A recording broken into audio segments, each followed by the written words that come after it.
Welcome to Code Hub. Let's break down how blockchain technology works in just 60 seconds.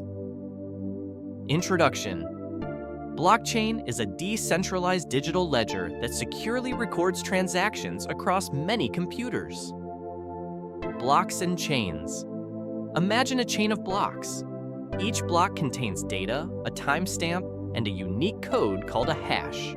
The blocks are linked together, forming a secure chain. How transactions work.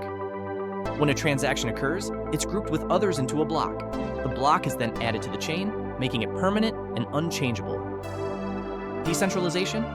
Unlike traditional databases controlled by a single entity, blockchain is decentralized. This means no single authority can alter the data files. Security.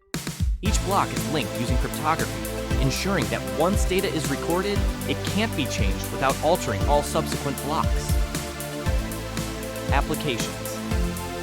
Blockchain isn't just for cryptocurrencies. It's used in supply chain management, voting systems, and even digital identity verification. Conclusion: blockchain is revolutionizing how we store and verify data. Want to learn more? Subscribe to Code Hub for more tech insights. Thanks for watching. Keep exploring the world of tech.